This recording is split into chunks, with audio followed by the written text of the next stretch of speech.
nilionekana pia na uvimbe mwingine ambao ulikuwa kwenye pituitary kama sikosea. Nilipata support nzuri na kubwa sana kutoka kwa ndugu wa karibu, jamaa na marafiki, familia yangu, familia ya mume wangu. Wote nikifanyia hiyo operation alafu inifanye kupoteza macho.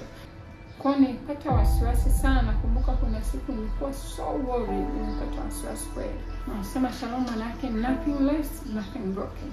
Hakuna kilichovunjika, hakuna kilichopungua. Kuna siku ilitokea asubuhi nimeamka nikiwa mzima kabisa. Yaani ninajisikia mzima kama nilivyo sasa hivi. Kuna mtu akisikia Mungu akaongea na mimi ile picha na Moses na hiyo kama.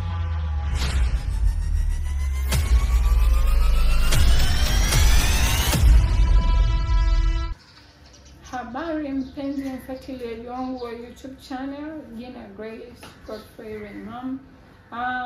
Usikose kusubscribe na kufuatilia mitandao yangu mingine ya kijamii, Facebook na TikTok Grace Godfrey Raymam na Instagram grace.raymam.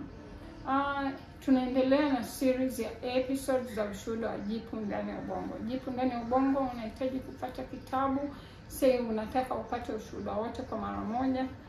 Mimi ni mwandishi, so nilifanikiwa kuandika kitabu, kina picha, kimeeleza details za ushuhuda, na kwa neema ya Mungu kipo kinasambazwa. Wasiliana nasi kwenye comment box ama kwa namba zinazopop kwenye WhatsApp. Sehemu iliyopita nilielezea, tuliishia kwamba tulikutana na daktari mwingine ambaye yeye ni profesa, ni neurosurgeon, baba kidogo mtu mzima, na nakumbuka tulimfuata nyumbani kwake tukampa ile ripoti akasoma. Akaniambia, mwanangu, sio kwamba Tanzania hatuna madaktari wazuri. Tuna madaktari wazuri sana, lakini kwa teknolojia yetu ya sasa, so kumbuka nimesema ni mwaka 2016. Kwa teknolojia yetu ya sasa, si shauri mfanye operation kubwa kama hii hapa. Yeye mwenyewe alisema kwa wazi kabisa kwamba hii ni operation kubwa, uvimbe ni sensitive na uko sehemu sensitive.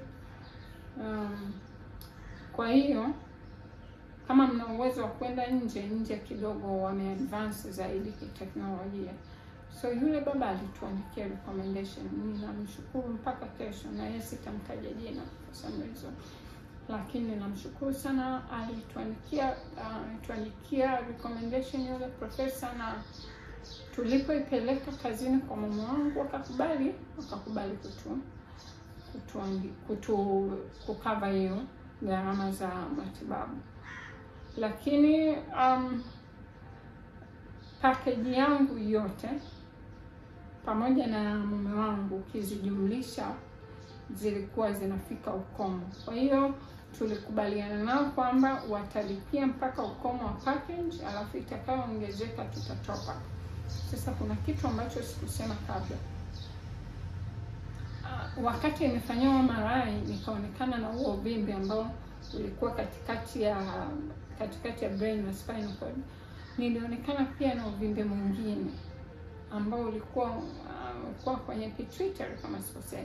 Kwa kwenye pituitary ule ulikuwa ni uvimbe mdogo, na nadhani wanasema una affect, yani in future uta affect macho, uta affect sight. Kwa hiyo nilitakiwa kufanyiwa procedure mbili. Procedure ya kwanza ambayo ndio hiyo kubwa ya kutoa brain tumor, ambayo amekutoa uvimbe kati ya brain na spinal cord.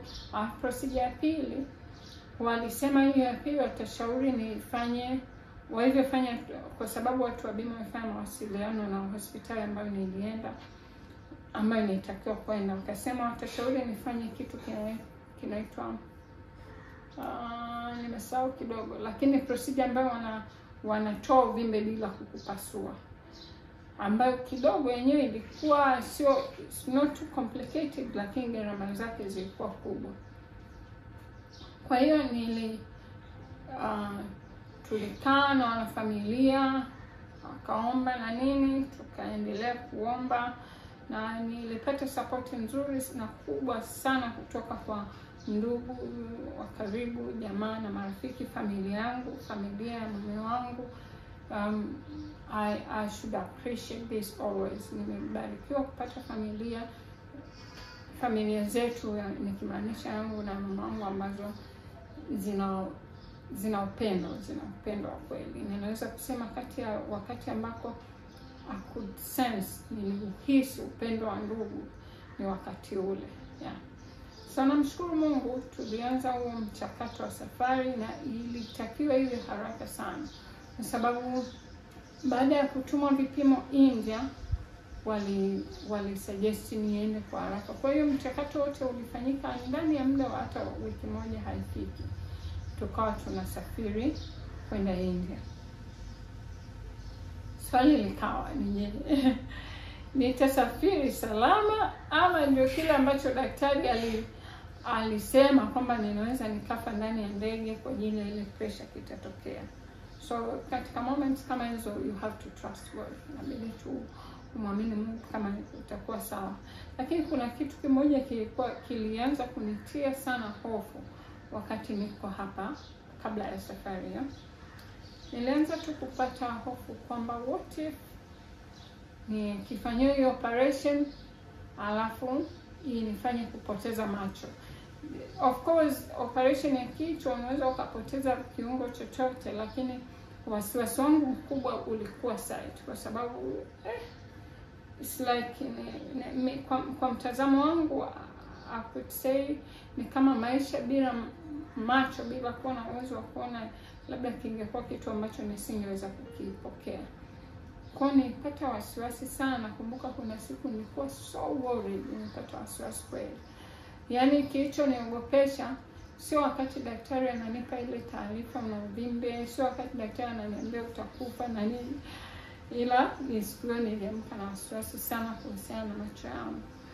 Nikawasiliana na yule kaka wangu ambaye ni mtumishi wa Mungu, nikawa nimemwambia my concern. So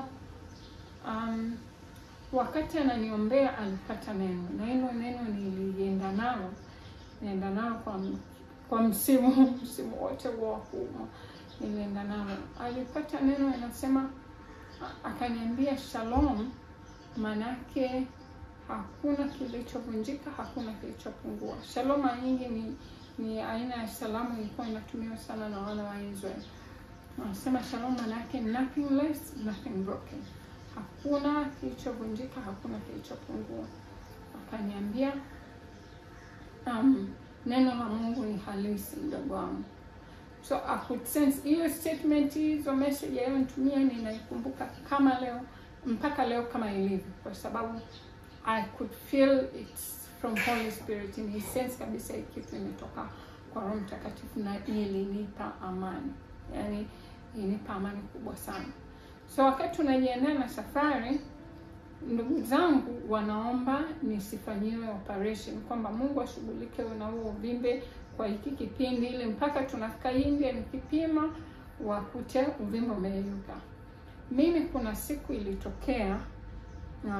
ilitokea nimeamka, unajua nilikuwa bado na ile hali ya udhaifu ya kuumwa, japo maumivu ya kichwa yamepungua na nini, lakini nilikuwa na hali ya udhaifu sana. Kuna siku ilitokea asubuhi nimeamka nikiwa mzima kabisa. Yaani ninajisikia mzima kama nilivyo sasa hivi, mzima, yani mzima like mtu ambaye hajawahi kuumwa.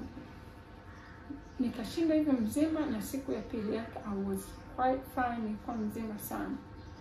Usiku wa kuamkia siku ya tatu sasa, kuna kitu Mungu alinisemesha ambacho ndio nikaelewa kwa nini kwa hizi siku mbili nimekuwa najisikia hivi.